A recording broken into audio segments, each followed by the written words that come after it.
Knock, knock, let the devil in. Hello, everybody. Welcome to episode 4 of Livin on the Edge. I am your host, Alec. I am a senior staff writer at Non-Comics Ground. I review all the Spider-Man and Venom comics, and Doctor Who episodes 2, whenever that's gonna come back. Fuck. The man himself is back after a 3-week hiatus for valid reasons. Ian, my co-host, is finally back. Say hi, Ian. Hey, how's it going, everyone? I apologize for my brief absence from Living on the Edge, just different life stuff cropping up. But I have returned. I'm a senior writer for On Comics Ground / Shoot Breeze Media, co-host of this show here, frequent co-host, I guess, for our one of our other series, Panel to Panel. I review a bunch of different random stuff for the site, mostly kind of a lot of the young Marvel superhero books like Champions, different miniseries stuff. I reviewed Plastic Man last year, different weird stuff like that. Yeah. Oh, sorry. Well, sorry. okay. Just didn't really know how to end that, so. No, it's fine. It's fine. But yeah. And Fred has be back too. I think he'll definitely want to be on episodes in the future. But yeah, me and Ian are back. The two boys. I was trying to say something funny, but I can't think of anything. But yeah, if you couldn't tell from the intro, we are not talking about the Venom movie. We are saving that for a very day.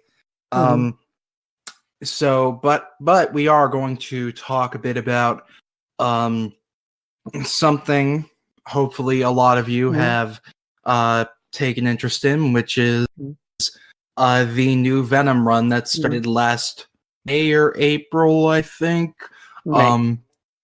May, yeah. That's been going on since. To talk a bit of our thoughts about it, because I've been reading it around a little bit after it started, and I've been reviewing it. I finally got Ian to start reading it a few weeks.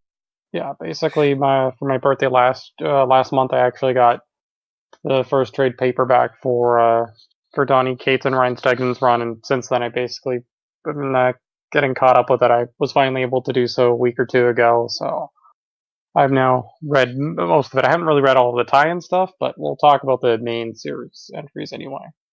However, first of all, there's a bit of news for this week in the realm of Spider Comics that wanted to just briefly touch on. There's not too much info for this, and we'll definitely get into the more nitty-gritty of it when the book itself comes out. But earlier this week, I think it was either yesterday or Tuesday, Marvel announced one of their 2 free comic book day offerings for this year. For those unaware, Free Comic Book Day is basically a once a year annual event that comic stores across the world and comic book publishers the world over partake in, where different publishers will produce new content or reprint older content that they will distribute to comic stores to then distribute to visitors of comic stores for free. It takes place the first Saturday of May of every year. So this year that's going to be, sorry, I actually don't know off the top. Maybe a second here to check, folks. This year it's going to be Saturday, May 4th. And we've had a few, Spider-related offerings from Marvel in the past. That was how they kicked off Chip Zdarsky's Peter Parker, the Spectacular Spider-Man series run 2 years ago. It's how they started Nick Spencer's Amazing Spider-Man run last year. And this year we are going to have another Spider-Man special in the form of Spider-Man / Venom #1. Yeah. So, yeah, I don't know if you want to maybe talk about a little bit, or...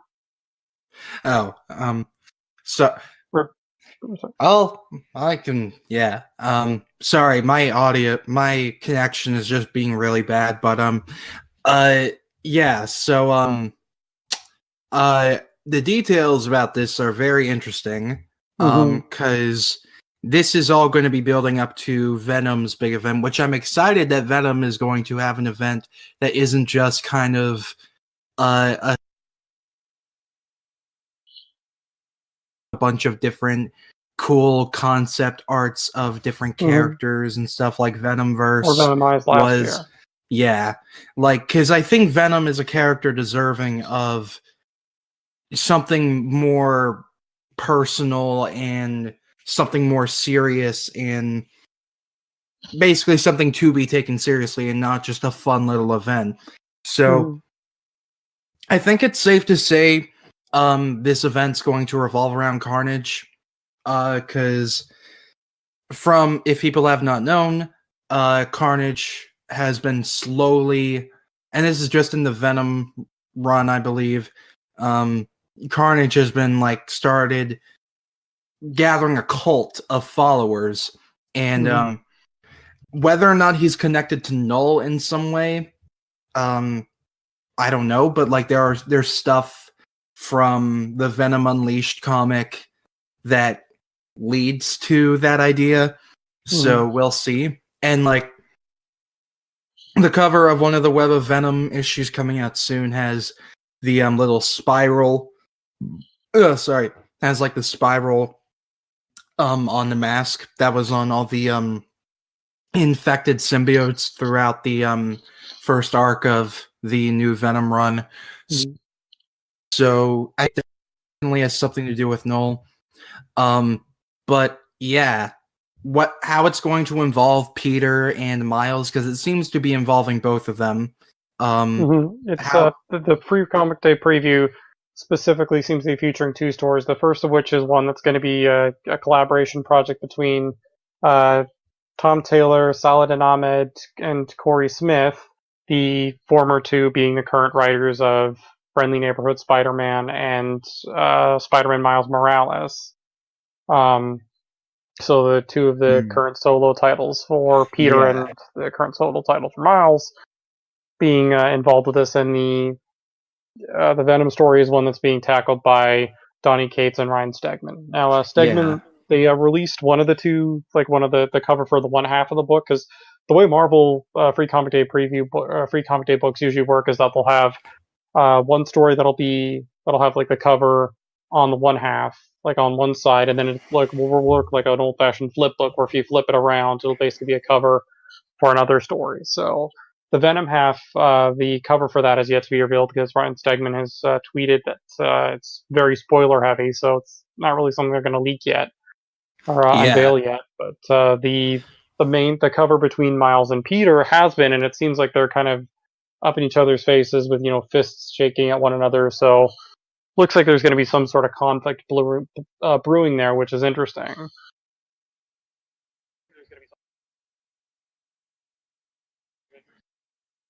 Yeah, it's really, and what's exciting about this is that like Miles just met 616 Eddie in the first arc of Donny Cates' new run. Like he's met Venom before. Wait, am I being mistaken? Because this seems like the first time. I think it was the first time he met the main Marvel Universe Venom. I think. I don't recall. Like, I definitely don't recall him like Venom showing up at all in Bendis's Spider-Man stuff beforehand. Okay. But I mean, unless and I don't think he showed up at all. And he definitely hasn't shown up at all in either Champions or the old different Avengers stuff with Miles. But I don't know if there was maybe another book that Miles happened to co-star in or guest star in that happened to also have Venom. I don't know. And I mean, I haven't really like the only Venom stuff before Donny Cates' run that I've really read all recently was the crossover stuff for Venom Inc. and Venomized, and also I guess the Poison X stuff. So and I mean, no Miles Morales and any of that stuff. But I don't know if Mike DaCosta or Mike DaCosta? I forget who the writer was on Venom just before Cates. Mike Costa. It was Mike Costa. Mike Costa, that's right. Yeah, Mike Costa. I don't know if he ever used them in an earlier story for Venom, or whether the writer before him did. I don't know. I don't think they did because like it seemed to be very stressed that this was Miles's first time meeting 616 Venom, which is interesting because like Miles still like remembers when he fought Ultimate Venom and saying that Ultimate Venom hurt his mom, which I'm wondering it would be really interesting if somehow Ultimate Venom played into this event. I could see it. I mean, we do like the within, which we'll probably talk about more when we get into talking about the Venom stuff, the Venom series in particular. But I mean, the Maker has shown up in the book, so there is an Ultimate Universe connection right there already. Yeah, I've loved the inclusion of the Maker because that was very unexpected when I read issue 7. But yeah, I'm excited for the event.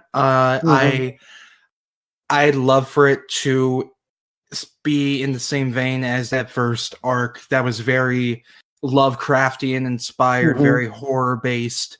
Because I've loved this horror tone that's been used for Venom. Because I know a lot of people, a lot of his early comics were goofy, and they've kind of gone back and forth from goofy to very dark, goofy to very dark. And like I think the last time Venom was like very dark was Dark Origin back in like 2009 when they basically just kind of redid his origin for 616. But yeah, I've liked like I wasn't the only bit of Mike Costa's Venom run was Venom First Host, which was like his bon voyage to his run for Venom, and basically it's just a prequel to Donny Cates's Venom run, which I like. Part of me liked it and thought it was fun and thought it had some really fun, and the art was incredible because it was Mark Bagley doing the art, and the art was just so lively and colorful, and it was great. Bagley does Spider stuff really well. I mean, Bagley is one of the most well-known living Spider-Man artists out there. So and what I love is that he just like doesn't use the same style for every. Like his style for Ultimate Spider-Man is very iconic, but it's not the same as his art for other Spider-Man books or for Venom or for I don't even think for Life Story, which is coming out soon, which I'm very excited for. But yeah, but like the story in that was just kind of very rushed. Like it was like oh, the Symbiote's first host was this Kree soldier named Telkar, and at first he seemed really cool, and then he just revealed himself to be a psychopath, and Eddie got involved with this Skrull woman who was kissing him on the cover of the 3rd issue, even though like that never comes into play at all, so that was unnecessary. And then like Venom and Eddie had their child who went by the name Sleeper, which was a really cool design and had some really cool powers. But now Sleeper just went away and is now just gone somewhere, which I hope Sleeper returns, but I don't know. But then like Liz Allen and what was his name? Dr. Steve, whoever that guy's name was, like they didn't have any resolution at all. They just told Eddie to fuck off, and they've been involved with each other for like a good amount of time, haven't they? Like ever since Eddie came back as Venom, they've been involved in some capacity with one another. So it's just weird. I guess. I mean, like again, a year of doing that, they just like real experience with the Venom stuff recently is like stuff where it's crossed over with other stuff, or stuff where other stuff I'm reading rather is crossed over with it. So again, Venom Inc., Venomized, and Poison X. Yeah. Which I mean, like Venom Inc. I just found was kind of mostly meh. I mean, the only part of that I liked is the stuff with Flash Thompson, and like at the end finally giving him powers again before then killing him off several months later. That was kind of dickish slot. With the anti-Venom, because I mean, like, deep down, I still kind of prefer that Flash is Venom. I like the fact that within I think issue 9, I think it is of Venom, this current Venom run, they basically like even Cates kind of does like a nice little homage to that and whatnot. Yeah. Because I love the Agent Venom stuff so much, but like So it was nice to for him to get the anti-venom stuff, and I like the fact that it was the first kind of small step towards getting Black Cat back to being less of a mob queen role that she had been for the last few years, and more into the kind of more traditional role that she had been in before. Yeah, which I much prefer that, because I don't see Black Cat as just being completely heartless. I mean, same. I like that Spencer made it into an arc for her instead of just a fundamental miss.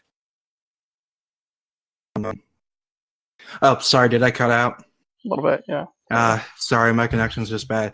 But we'll roll on with this. So, final thoughts on this event. I think it's going to be very exciting, especially because because the Spider-Man and Venom writers are collaborating with one another. I'm looking forward to seeing what they do. Yep, and I mean, all three of these writers are absolutely brilliant creators, and their book, again, Friendly Neighborhood Spider-Man, Miles Morales Spider-Man, and Venom are all really damn good books, and I do really recommend. We both, I think, will really recommend checking out all three of them. Oh, without a doubt, yeah. So yeah, on to Corey Smith's also a really good artist as well. I should mention. I don't think you really went into that so much. We don't really need to dwell too much on it, I think, but it's a really cool choice for him penciling the Spider-Man story, and I mean Stegman drawing the Venom story. I don't think it's Stegman drawing Venom. So yeah, absolutely.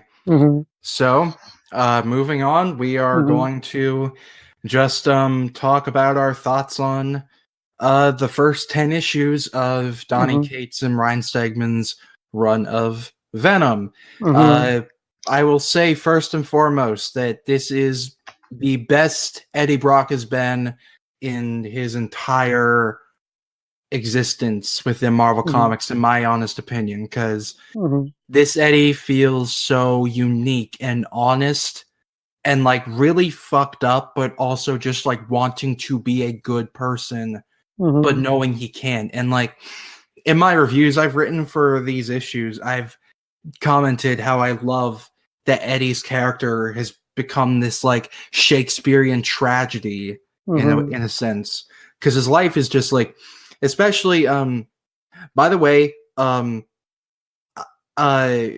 if you, I'm just gonna say this because there's no way I can talk this without talking about spoilers. If you haven't read Venom and you don't want to hear spoilers, stop the podcast right now. Drop everything you're doing. Go and read issues 1 through 10 of Venom. Absolutely, because they're just incredible. But the reveal that Eddie killed a child when he was a teenager, that was just shocking. And the abuse he got from his father after that was just really well, I mean, with issue 10, in the framing of it, almost in the framing of it in particular, the repeated the fact that he's even beforehand was I'm a monster, I'm a monster, I'm a monster sort of thing. That felt almost rehearsed in the way it's written. I don't know if it was intentional, but it almost felt rehearsed in a weird way, where I have the feeling that that Eddie was suffering abuse from his dad long before this.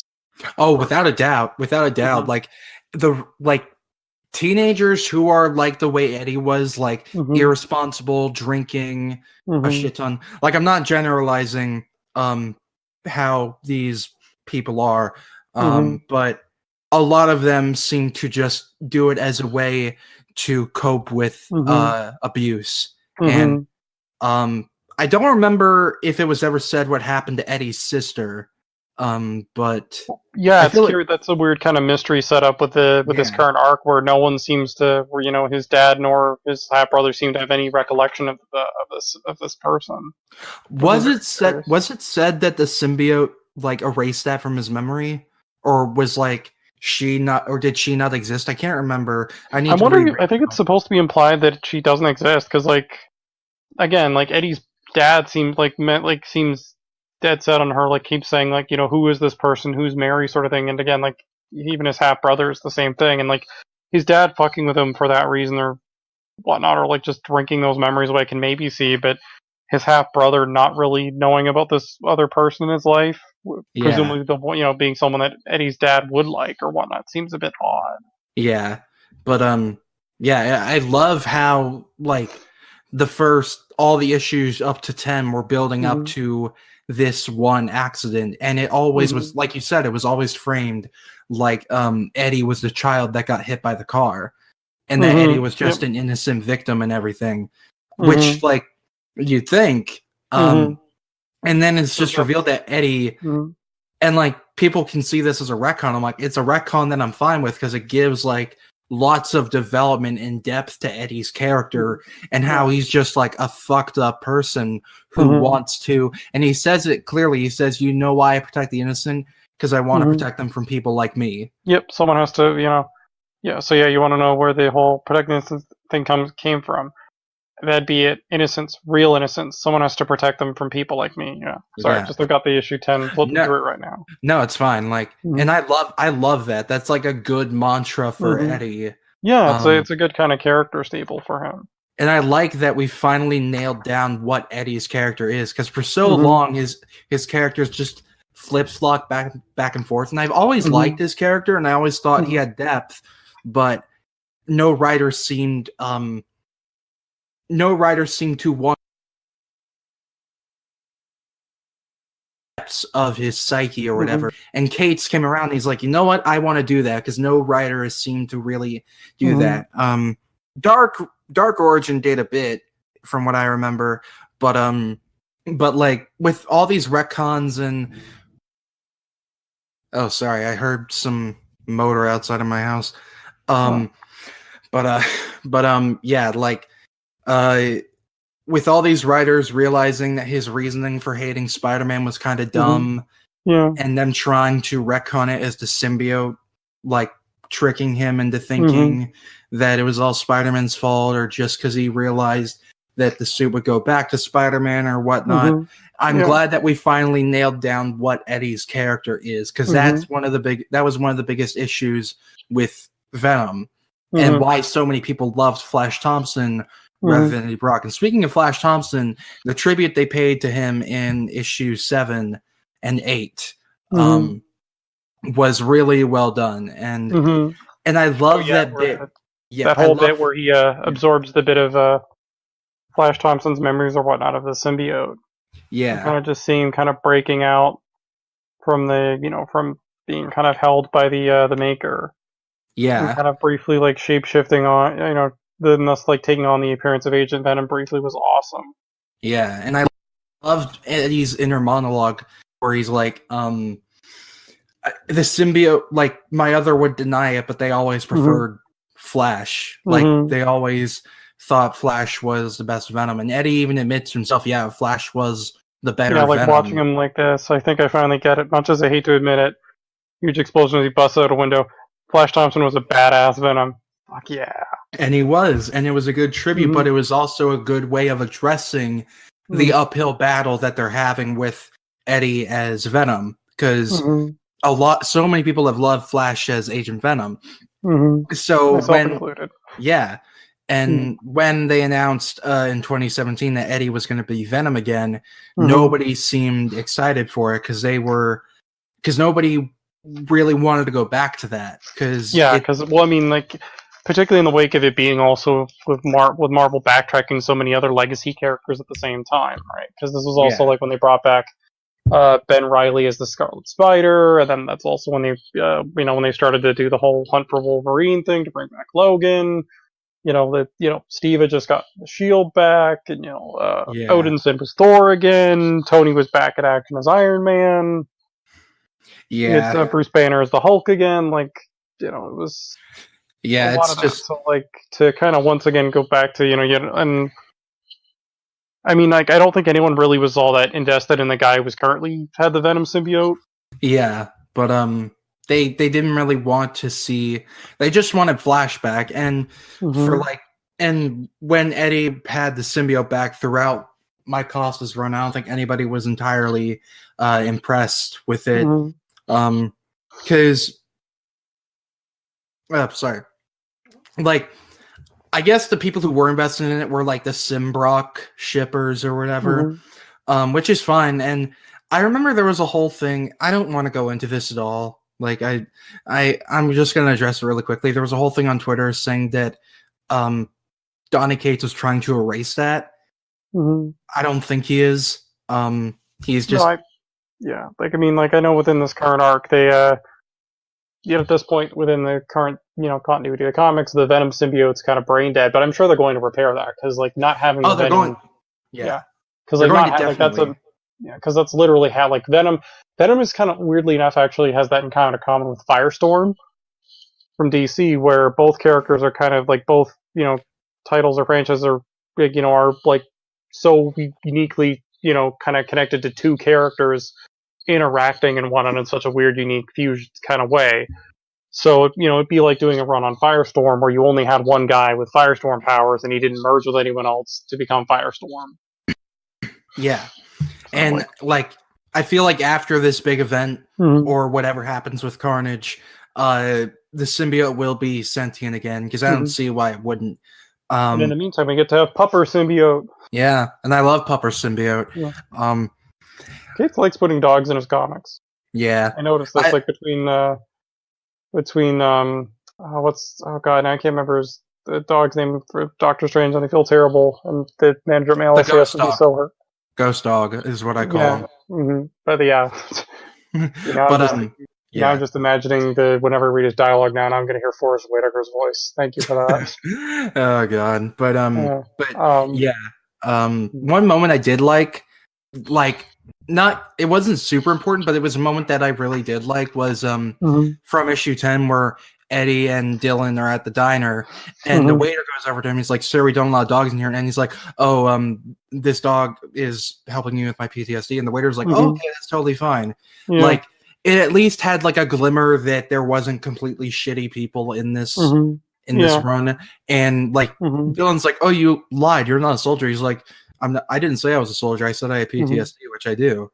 And like it's moments like that which I like that give like it's these small insignificant moments, quote unquote insignificant, that like give some levity and life to a story. But yeah, I'm looking forward to seeing where everything goes with the Maker because now at the end of issue 10, Eddie's dying from cancer, and because the symbiote, I feel like the symbiote's going to get repaired soon because it's because Eddie's dying from cancer and he can't go on if he's dying from cancer. So I feel like in issue 11 or 12 or whatnot, Eddie's going to be feeling chipper and the symbiote's going to be back to its old self, or at least a version of its old self, but we'll see.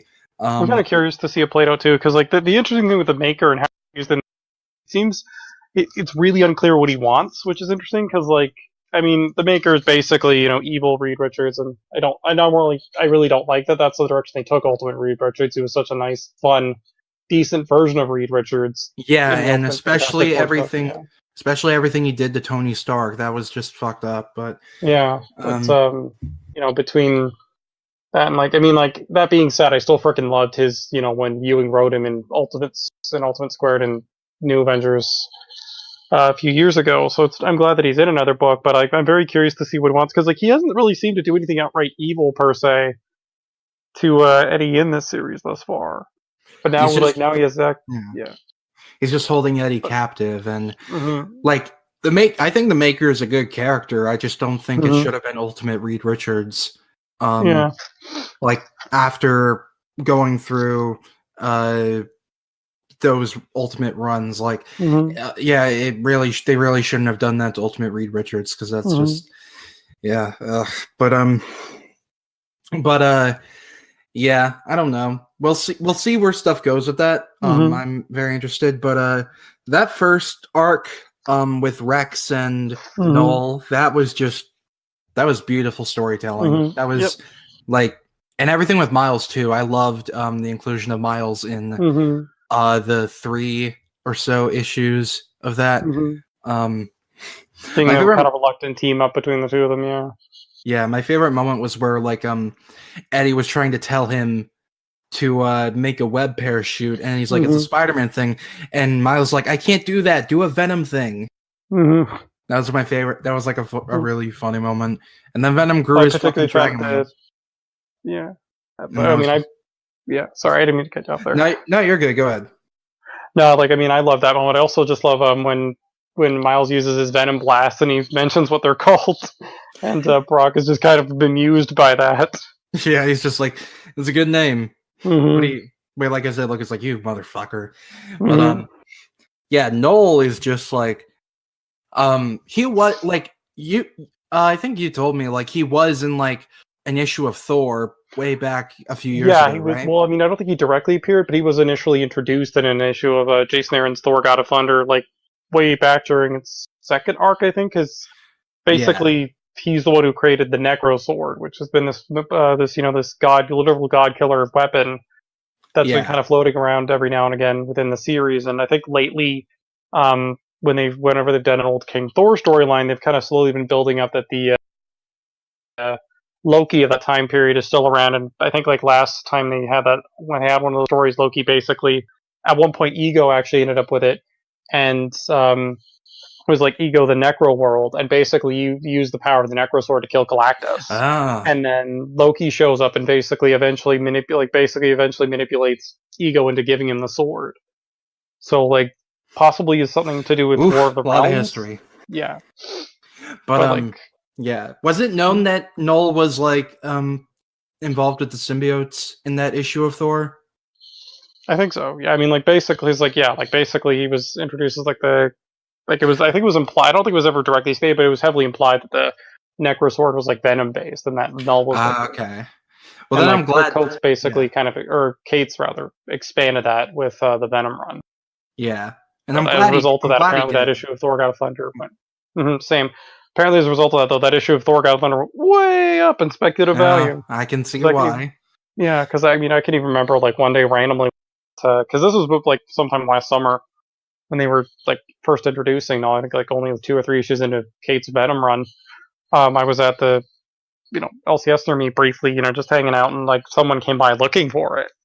And I was like Mm. wondering, well, why is someone randomly looking for this one issue of Thor: God of Thunder? What's so significant about it? And then they mentioned that. So, Ah, hmm yeah. I like when writers pull something that seems like very insignificant hmm from like from just a random issue way back hmm when and bring it into the fold for same. yeah. I think it's been done. I can't remember which comic.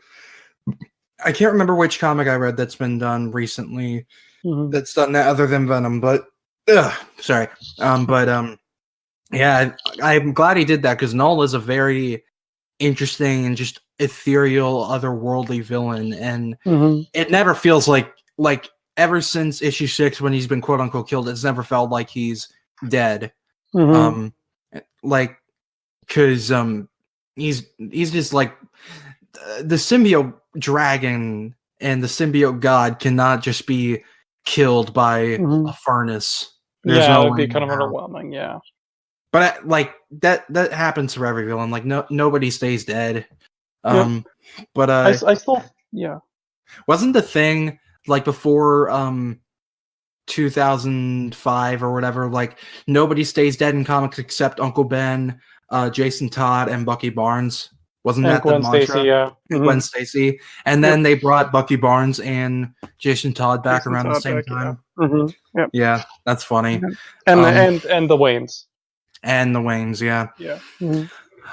But yeah, one tidbit that confused me at first, that was weird was just that the whole the red symbiote, um, like the red symbiote emblem that looks like a hmm dragon scorpion type thing. hmm Um, like that. I thought that was just some kind of weird retcon. I hmm mean, it is technically a retcon, but then Donna Cates said, well, confirmed somebody's theory that that was like the design for all symbiotes, that they had that dragon emblem, and then the hmm symbiote attaching to Spider-Man hmm was kind of trying to recreate that, but with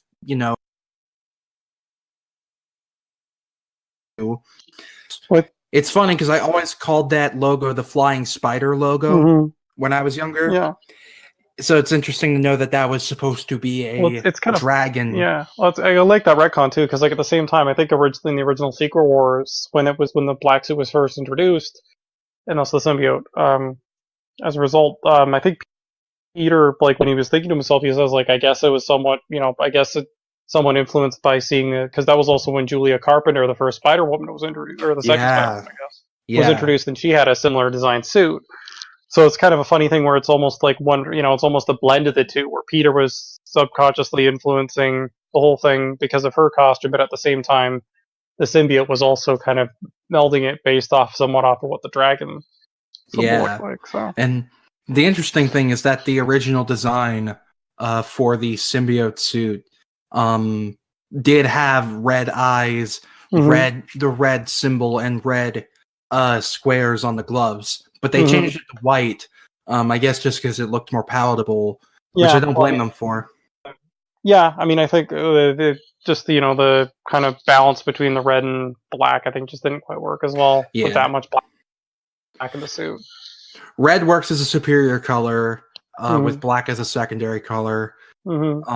Better than it being the other way around. But I like that Null's design and the infected symbiote designs look very similar to that. I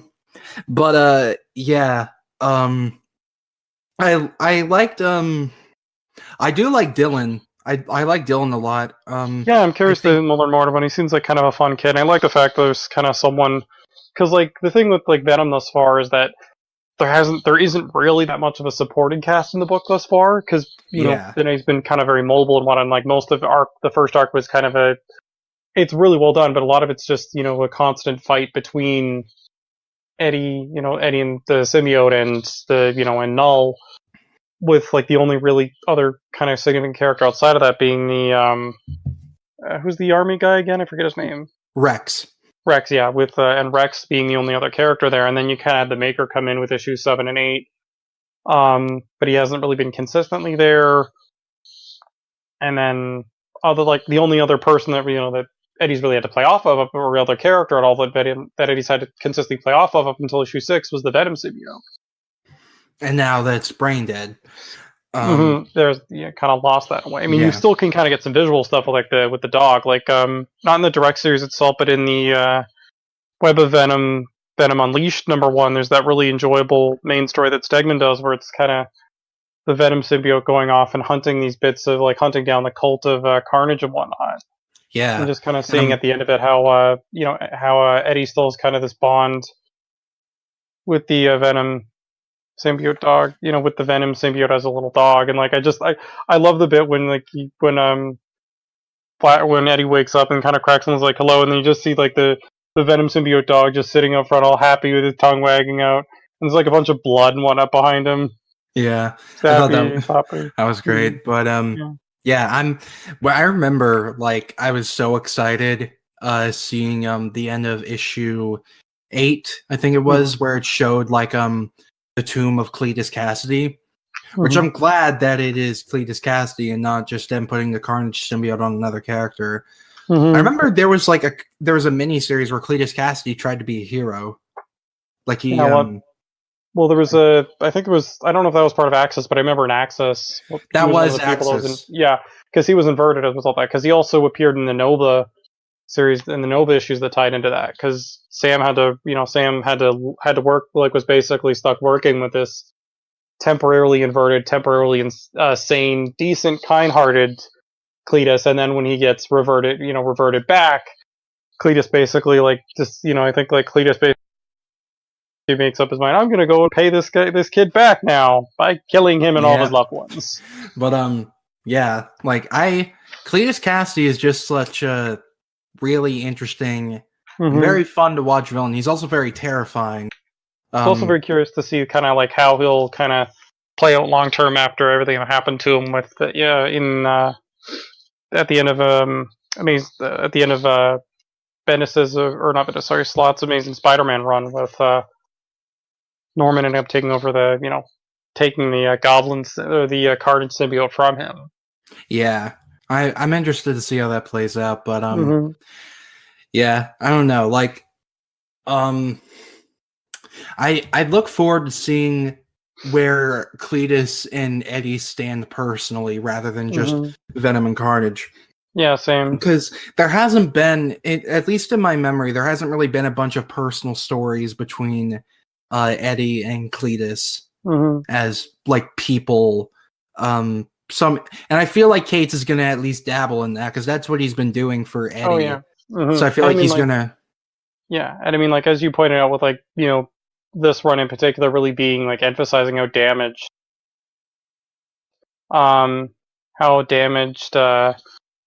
Venom is as a how damaged, or not how damaged Eddie is as a character, but Cletus is likewise damaged, but in a very different way. Yeah, and there's kind of really fun potential in playing around with that, I think. Yeah, absolutely. It's just stuff like this where it's like I can't see Tom Hardy and Woody Harrelson as these two very different, very fucked up people, like without it being funny, because like it just that whole like I know I don't mean to talk about the Venom movie a lot. We're gonna save that for like something much later. Yep. I mean, I still need to watch it myself. So you haven't seen the Venom movie? Nope, never got around to it. I'm gonna like I'm sure it's gonna end up on like Movie Network on demand before too long. Or I guess it's I will say this. I can see why people have enjoyed it. I cannot see why people say it's a good movie. Yeah, because there's a difference between enjoying a movie and thinking it's good. Oh yeah, I mean, I honestly enjoyed large parts of Justice League, but I know that movie is an absolute fucking mess. Same with the Green Lantern movie or whatnot. Yeah, like I enjoy Batman v Superman to a degree. Yeah. There are scenes in it that I enjoy a lot, but I do not classify it as a good movie just because it's so messy in what it wants to be. But we're not going to get into that. But yeah, like just Woody Harrelson as Cletus Cassidy up against Tom Hardy as Eddie Brock, and like you'd think Tom Hardy would be Tom Hardy would be fantastic as Eddie Brock, especially as he's like a great dramatic actor. And then they just go the comedy route with it, which like I really didn't like, because Tom Hardy had so much potential as Eddie Brock, and that was just like wasted. And like I said this in like the first live stream I was on. I think it was when it was still Comic Book Outlaws and Up Panel's panel. But basically when I was talking about Venom, I said this run is what the Venom movie wishes it could be, but will never. Oh yeah, be. no, I remember you saying that. Yeah, yeah, because it's just like this has so much more. Like it's dark, but it has heart still. Like you actually care about Eddie, you care about the symbiote, you care about all the side characters, even though there aren't that many. You do care about them. And in the Venom movie, there's nobody I really care about. And I'm not invested in anybody, and it's like, why, aside from Tone, it's like, why am I here? I don't care about these people. And like this isn't even about like whether or not like changing the origin for Venom works. I personally don't think it does, but like the issue isn't Venom can't stand on his own without Spider-Man. He definitely can. I mean, again, this run proves that.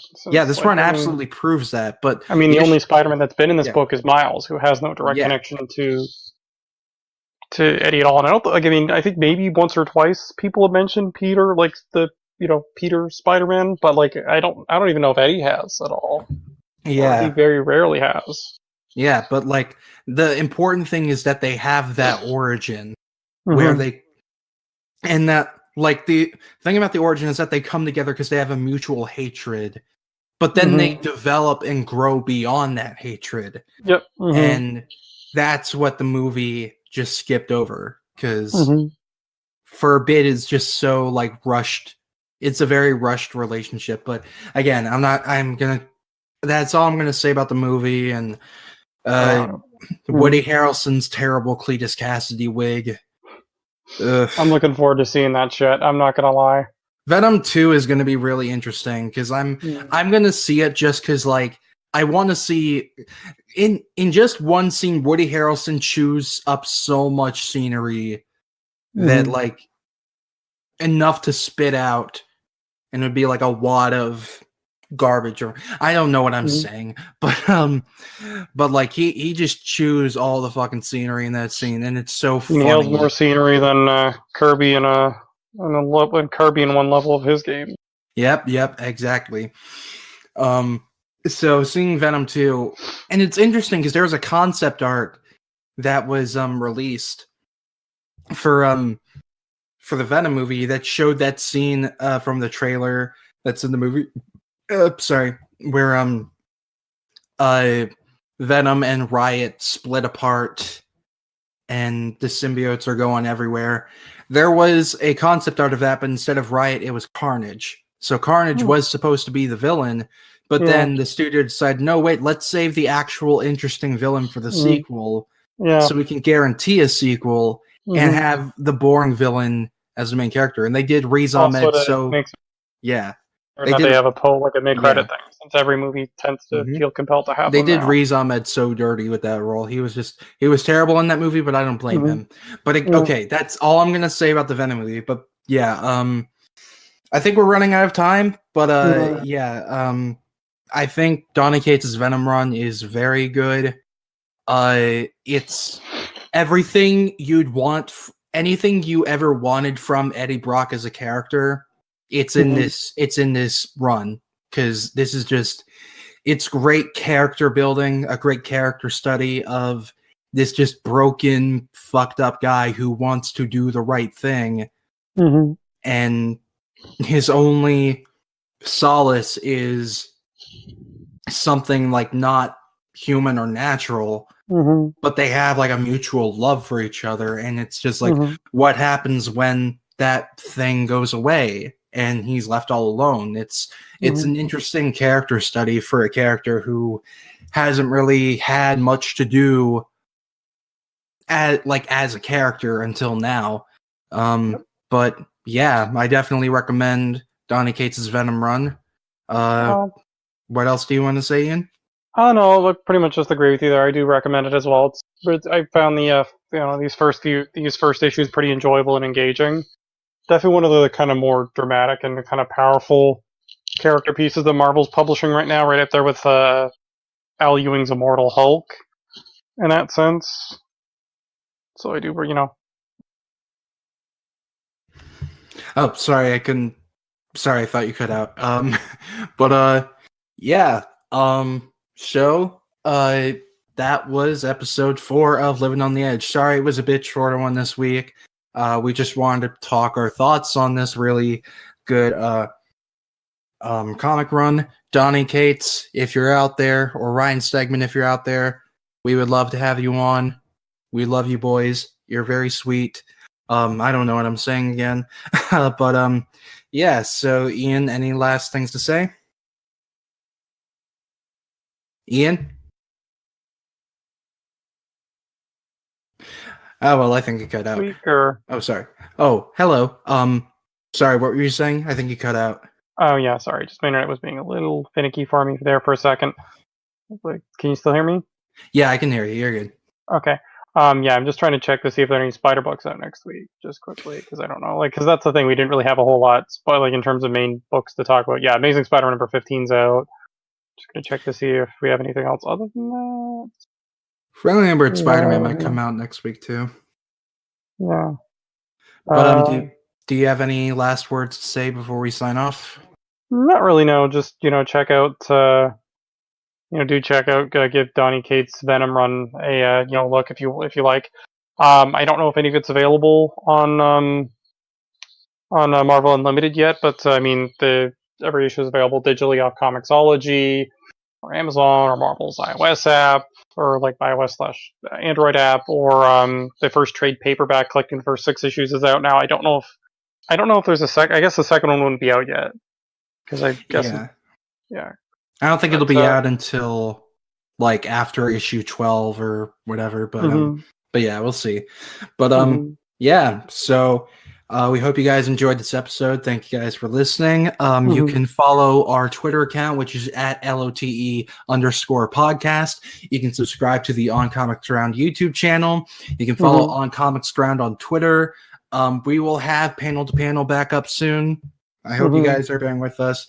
I wasn't on last night, but I heard there was like some tech issues. Yeah, but basically they kind of had to scrap last night. So entire thing. So hopefully we'll be able to get back and get stuff sorted for that. We're just in a bit of a transitionary period with that show as well, but we do want to get that back up and running too. Yeah, absolutely. Much as we love the spider books, there are other also really other fun books out there as well that we want to talk about too.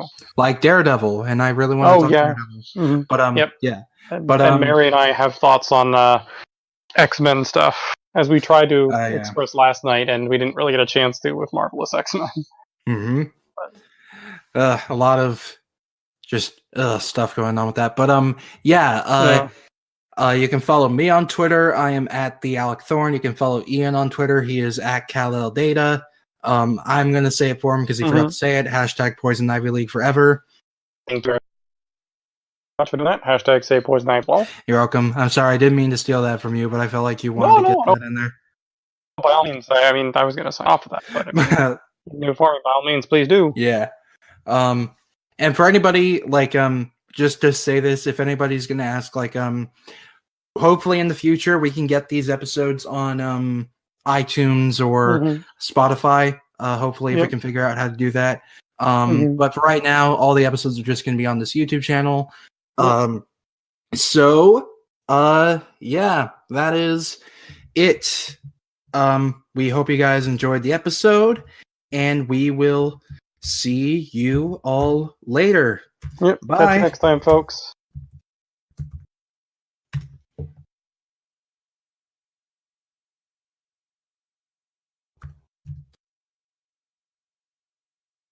Recording done?